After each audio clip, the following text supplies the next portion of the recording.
AITA for not feeling bad my ex lost custody after suing me for more money? There I was, holding a manila envelope that felt heavier than my will to live. While Melanie looked at me with the smile of someone who had just won the lottery without buying a ticket. The document was not a dinner invitation or a congratulatory card for my recent promotion, but a court filing demanding an amount of money so absurd it made me wonder if my children were eating cereal or 24-karat gold nuggets for breakfast.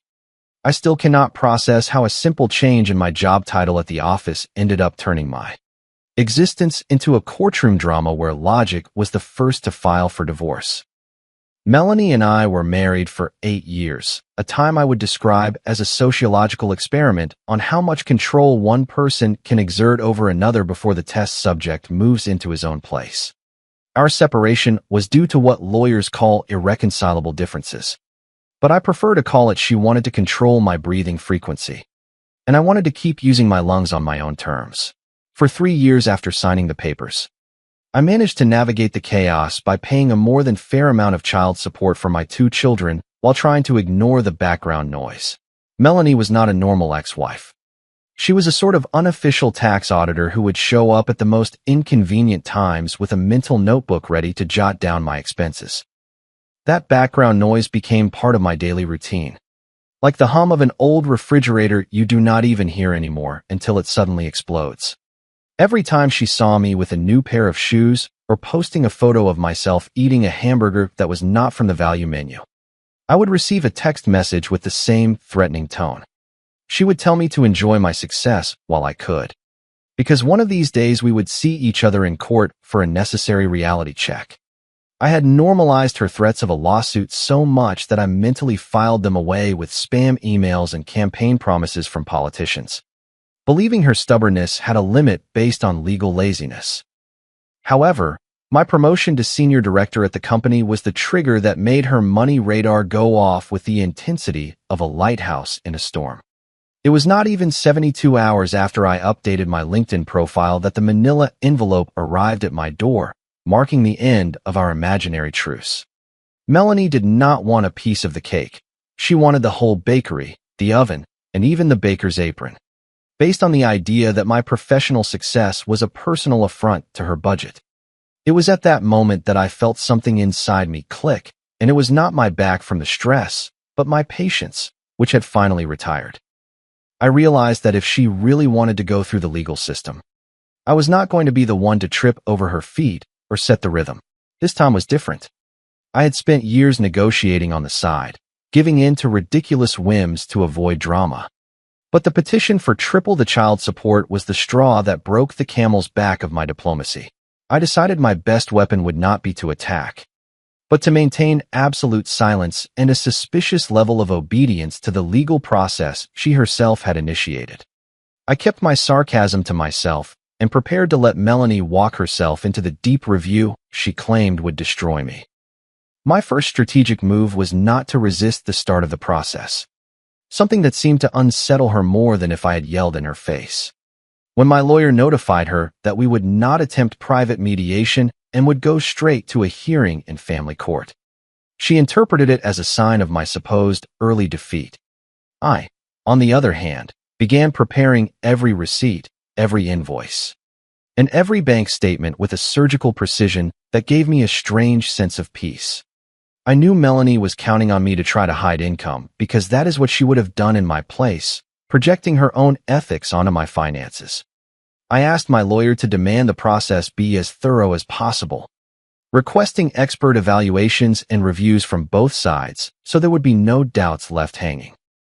Melanie celebrated every legal move as if she were scoring goals in a World Cup final, never suspecting she was digging a hole she would struggle to get out of. I simply watched her enthusiasm from the sidelines, maintaining a poker face that one only masters after years of putting up with complaints about the brand of toilet paper I bought. I was determined not to be the villain in her story, but the spectator of her own self-sabotage, allowing her ambition to dictate the rules of the game. Communication between us was reduced to strictly formal emails, which was a relief to my mental health that I cannot describe in words. She tried several times to get under my skin with passive-aggressive messages about how my children would realize how stingy I was. But I only replied with a polite received, "Thank you." It was almost funny to see how much it bothered her that I did not defend myself, did not fight back, and did not give her the conflict spectacle she so desperately needed to feed her victim narrative. My plan was simple: be the most boring and transparent man in the world in front of the judge, and let Melanie's creativity do the rest of the dirty work. I began to notice her confidence morphing into a kind of liturgical arrogance, where she saw herself as the owner of the truth in my bank account. I heard rumors from mutual friends about how she was already planning what to spend the extra money on that the judge would supposedly grant her without question. I just smiled, adjusted my tie, and reviewed my files one more time, making sure every penny was justified and every expense for the children was documented. The era of coffee shop threats and complaints about new shoes was over. We were in the big leagues of bureaucracy now, and I had my uniform on.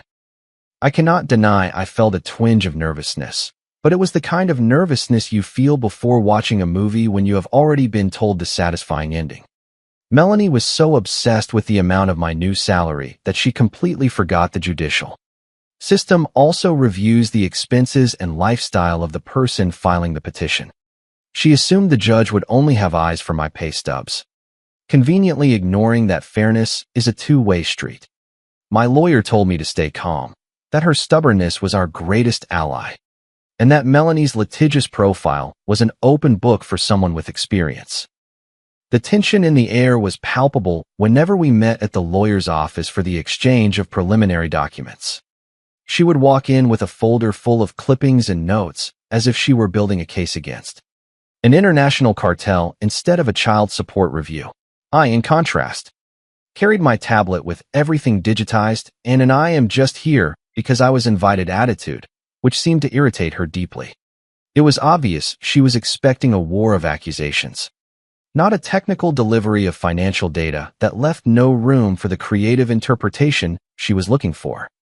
At the end of that first block of legal drama, I felt strangely light, as if letting go of control of the situation had given me back the power. Melanie still believed she had me on the ropes, not understanding that I had cut the ropes myself so she would fall on her back from her own weight.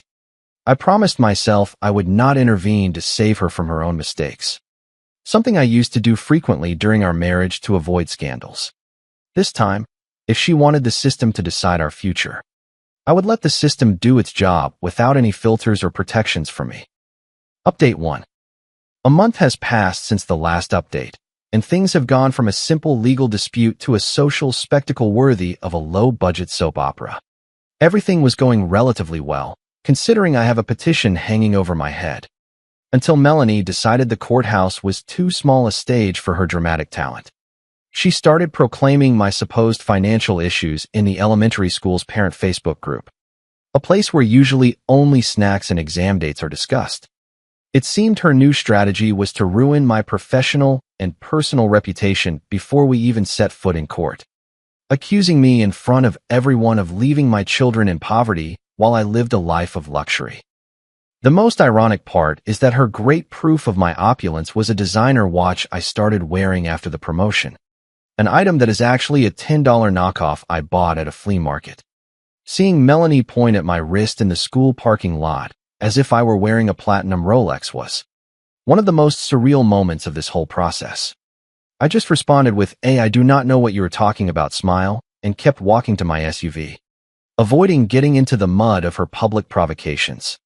I knew that any word I said in that parent group would be used against me, so I opted for administrative silence and a formal email to the school administration asking for neutrality. The social cost was immediate. Suddenly, I noticed that a couple of parents I used to joke about soccer with stopped saying hello or took the long way around to avoid crossing paths with me. It is funny how people buy into a well-told victim story without asking for a single receipt to back it up. But that is the ecosystem of school parent Facebook groups for you. However, the real turn of events happened when Melanie, in her quest to prove I was earning too much money, began to sabotage her own image as a needy mother, to justify that she also deserved an increase in her standard of living. She started posting pictures on her social media from high-end spas and upscale restaurants, calling them emotional wellness expenses. Her logic, if you can call it that, was that if I was now a senior director, she, by extension, deserved a lifestyle that reflected her children's status.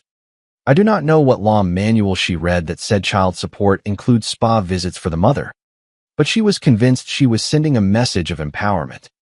What she did not know was that my lawyer, a man who lives for these kinds of tactical errors, was already taking screenshots of every single one of those Instagram stories with the precision of a sniper. Every time she posted a photo of her glass of champagne with a caption about justice for my kids, she handed us another piece of her incoherence puzzle. I continued with my low-profile life, working extra hours to prove that my promotion was the result of hard work and not a magical source of money to fund wellness retreats. The feeling of being watched by other parents was uncomfortable, but I held firm to my policy of not giving explanations to those who do not deserve them. Melanie, on the other hand, seemed to feed on the attention, organizing meetings with other mothers to explain why I was the corporate villain of her life. I found out from a neighbor that she even claimed I was hiding accounts in tax havens, an assertion that made me genuinely laugh as I looked at my balance to pay the mortgage. The gap between the reality of my finances and the fiction she was building grew wider and wider, and I just had to wait for gravity to do its job. Trying to contain the damage to my reputation was like trying to block the sun with one finger. So I decided to let her get burned by her own light. The aggressiveness of her social media posts began to cross the line of what is legally prudent, mentioning my company and my position directly. My lawyer simply rubbed his hands together every time I sent him a new link to her public profiles, reminding me that patience is a virtue that pays off handsomely in court. There was a particularly ridiculous moment when she tried to confront me at my front door as I was unloading groceries from my SUV, raising her voice about how I could buy name brand cheese while my children suffered. The truth is, it was cheese on sale with a 50% discount at the supermarket. But for Melanie, anything that was not a generic brand was irrefutable proof of my hidden wealth. The neighbors peeked out their windows, and I felt a mix of discomfort and fascination at the level of detail she put into her surveillance. I politely asked her to leave and to save her comments for the hearing, closing the door with a calmness that must have irritated her more than any insult. Despite the chaos, seeing my kids on the weekends was my anchor. Even though Melanie would try to question them afterward about what they ate or what new toys I had bought them, they are, luckily, smart enough to know that their mom is going through an intensive legal phase, as they innocently call it. I made sure their time with me was as normal as possible, far from expense charts and lawyer dramas, giving them the stability their mother seemed to have traded for a judicial obsession. I knew the first serious consequence to my reputation was already there, but I also knew that the truth has a very curious way of showing up when you least expect it. The month ended with Melanie sending me a list of extraordinary expenses that included a life coaching course for families in crisis, which she wanted me to pay for in full. My response was the same as always. Please submit this request through the appropriate legal channels, which was my polite way of telling her to ask the judge. She replied with a series of angry emojis and threats that my downfall would be monumental and public. I could only think that if she kept spending on spas to emotionally represent our children, the only monument we would see would be that of her own poor judgment. Update 2. 3 months have passed since the last update, and the playing field has finally moved to the courtroom, where reality tends to collide head-on with fantasy. Everything was proceeding according to legal protocol until we reached the preliminary hearing. And Melanie, true to her stubbornly determined profile, decided that any settlement was an offense to her dignity. My lawyer and I presented an offer that even exceeded what the guidelines require, just to end the theatrics and regain some peace. However, she rejected the proposal before we even finished reading it, claiming she was not looking for a settlement, but for total victory and a public acknowledgement of my supposed wrongdoings. To support her demand to triple the child support, she presented a list of monthly expenses that would have made a Silicon Valley millionaire blush. It included, with a frightening seriousness, high-performance equestrian lessons for our 2 children, despite the fact that both of them are terrified of horses and cry if they get near a pony. She also added a home management fee for herself, arguing that her time organizing the children's lives had a market value that I should cover. Judge Harlan, a serious man who looked like he had seen it all in family court, began to review the papers with agonizing slowness. The climax came when the judge, adjusting his glasses, asked Melanie why her personal expenses on clothing and beauty had increased by 200% in recent months if the petition was supposedly to cover the children's needs.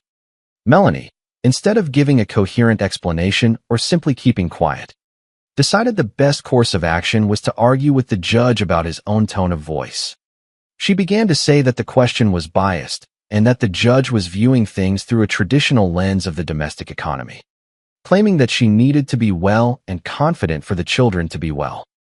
The air in the room became so thick you could almost cut it with a knife, while my lawyer gave me a discreet nudge so I would not smile. Judge Harlan raised an eyebrow so high I thought it would fly off his forehead, maintaining a heavy silence for several seconds. Given Melanie's insistence that I was hiding income and that my lifestyle was an insult to motherhood, the judge made a decision she never saw coming. He ordered full psychological and social evaluations for both of us, as well as a forensic review of our financial accounts for the past 2 years. Incredibly, Melanie started celebrating right there in the courtroom, stating that there would finally be transparency and that my house of cards would come crashing down. I simply nodded, knowing my accounts were cleaner than an operating room and that the evaluations would reveal realities she did not want to accept. In the following weeks, visits from the court-appointed evaluator became a constant, which I accepted with complete willingness. I opened the doors of my suburban home to them, showed them my bank statements, and allowed them to speak freely with my children without intervening or trying to influence their answers. Melanie, on the other hand, started seeing issues around every corner, treating the experts as if they were her personal employees who had to agree with her on everything. I heard reports that she tried to impress the evaluator by showing her expensive clothes that she claimed I supposedly prevented her from buying, falling once again into her own trap of contradictions. Her tactic of doubling down consisted of hiring a private investigator to follow me, hoping to find me in some high-end casino or buying luxury items. The only thing the investigator found were long hours at the office, visits to the gym, and entire afternoons at the park with my children eating vanilla ice cream. Melanie was so convinced of my wrongdoing that she started inventing events in her head to fill the gaps that reality was not providing. The pattern of chaos was already evident to anyone but her. She was spending money she did not have on a legal battle she was losing because of her own arrogance. During one of our brief encounters while picking up the kids, she told me with an intense gaze that the psychological evaluation would prove I am a manipulative person who has them influenced. I could only think how ironic it was that she was using self-help terms while trying to force her children to ride horses that terrified them just for a social media photo. I stayed in my role as a spectator, enjoying my mental popcorn as I watched her fight the system, the judge, and the most basic logic. Stubbornness has a price, and Melanie was writing checks that her stability could not cash. My lawyer warned me that she would probably try a last-minute maneuver to invalidate the evidence that did not favor her, but that the judge already had his eye on her. Melanie's behavior in the courtroom had stripped her of any benefit of the doubt she might have had at the beginning as a parent seeking support. It was no longer a question of how much money I earned, but how reasonable she was as an administrator of that money and as a maternal figure. I continued to set clear boundaries, refusing any communication that was not strictly necessary and documenting every public incident. The atmosphere became strangely calm for me as she sank into a whirlwind of paperwork, complaints, and stress because things were not going as they do in her favorite legal dramas. My children began to notice the difference between the peace in my house and the tense environment they experienced with her, which broke my heart but also reaffirmed my position. I could not save her from herself, and every time I had tried in the past, I ended up getting burned. Now, I was letting the process reveal the truth, hoping it would allow us to build something healthier for the children. At the end of this period, We received notice that the experts' reports were ready and a date was set for the results hearing. Melanie continued to post cryptic messages about how light would overcome darkness, ignoring that the light of facts is usually very harsh on those who bend to truth. I just prepared my gray suit, checked that my $10 watch had a battery, and got ready to hear what Fate, or Judge Harlan, had to say. Melanie's poor judgment had led her to the edge, and she still thought she had the advantage. Update 3. 5 months have passed since the last update, and Melanie's house of cards has not just fallen. It seems to have been run over by reality. Everything was going fine until the court-appointed evaluator made an unannounced visit to Melanie's place and encountered a scene that looked like something out of an overly focused investigation. The report we received later described how the home, which should have been a sanctuary for the children, had been transformed into a legal operations center. There were stacks of case files everywhere, recordings and notes about me playing on a loop, and whiteboards full of diagrams trying to connect my expenses to supposed schemes. Melanie, far from being embarrassed, tried to convince the evaluator that all this mess was educational material for the children to learn about the value of justice and standing up for oneself. I learned from the detailed report that she even tried to question the evaluator about personal views, claiming she needed to ensure a fair process free from bias. It was a move so out of line that the evaluator noted that Melanie's ability to distinguish between her legal focus and everyday parenting was seriously impacted. Meanwhile, at my house, the evaluator only found a video game console, completed homework, and 2 children who could not cite a single legal detail. The final blow came with Melanie's psychological report, which was clear and direct. The psychologist concluded that her extreme fixation on the litigation and her need for financial control completely clouded her ability to attend to the emotional needs of the children. The report mentioned that she used the children as tools for her disputes with me, turning every visit into questioning about my finances. Melanie, true to her style of rejecting what she did not like, tried to challenge the psychologist and the findings.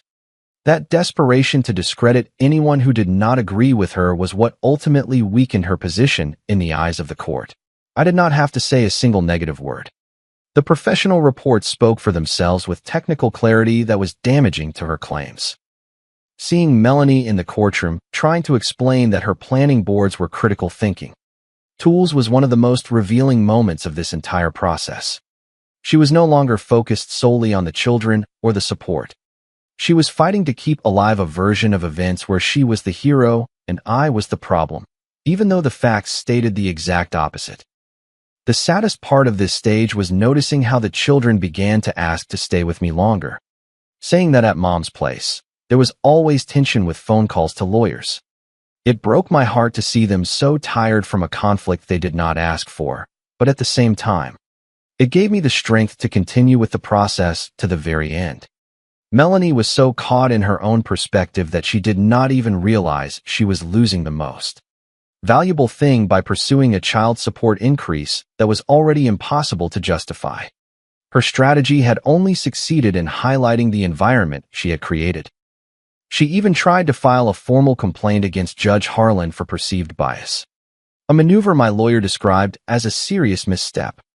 Every step she took moved her further from custody and closer to concerns about stability that the judge could not ignore. I remained steadfast in my home, making sure it was the safe, normal, and game-filled place the children desperately needed. There were no complex diagrams on my walls, just school drawings and reminders that Saturday was pizza night, regardless of what any court said.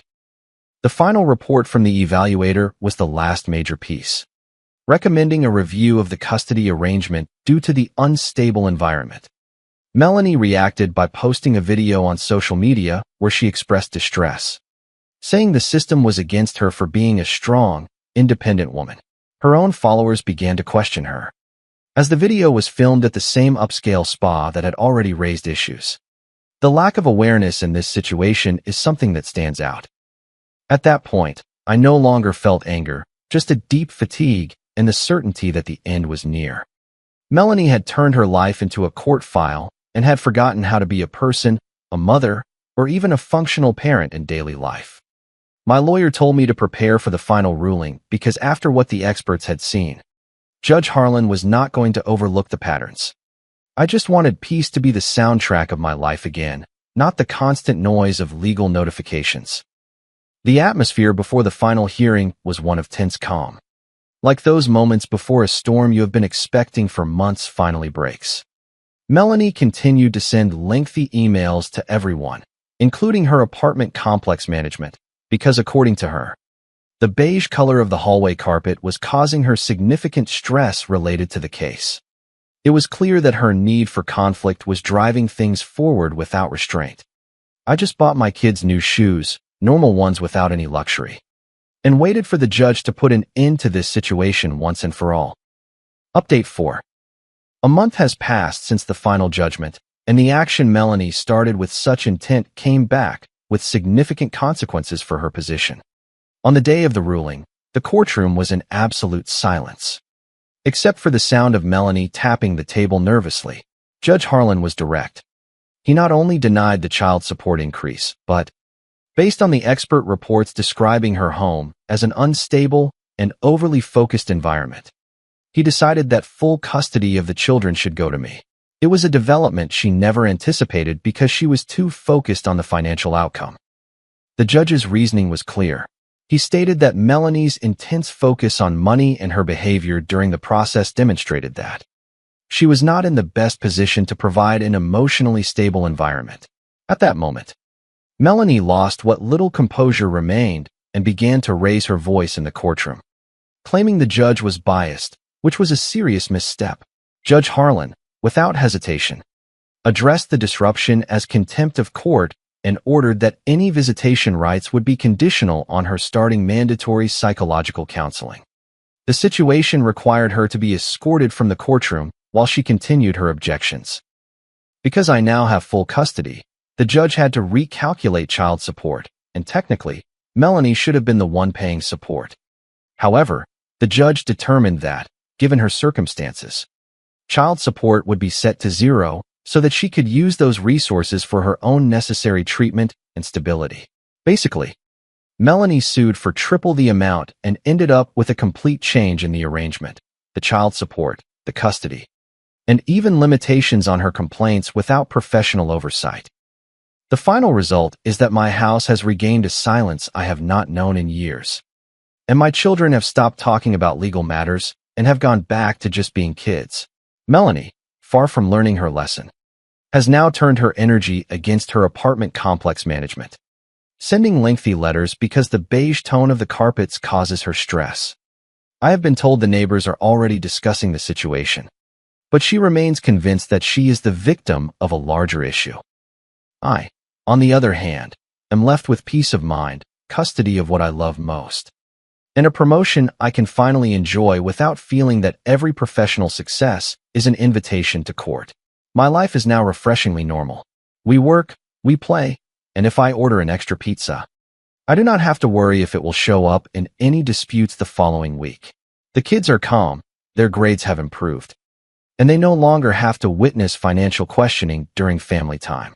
Melanie is still a distant concern, an annoyance that no longer has the power to disrupt my daily life. She faced the results of her own actions, proving that when you try to use the legal system as a tool for personal grievances, it often leads to unintended outcomes for the person pursuing it. As for me, I still wear my $10 watch because it reminds me that the value of things is not always in the price, but in the peace you have while you use them. I have learned that you do not have to rescue everyone from their own choices, especially when they are the ones creating the situation. Today, I enjoy my home, my work, and the wonderful feeling that the only manila envelope that will come through my door will hopefully be just a simple utility bill. She pursued this path, and in the end, the process delivered an outcome based on the evidence of her behavior, the consequences of her own decisions. If you like the stories, don't forget to leave a comment and support the channel by subscribing. See you in the upcoming stories.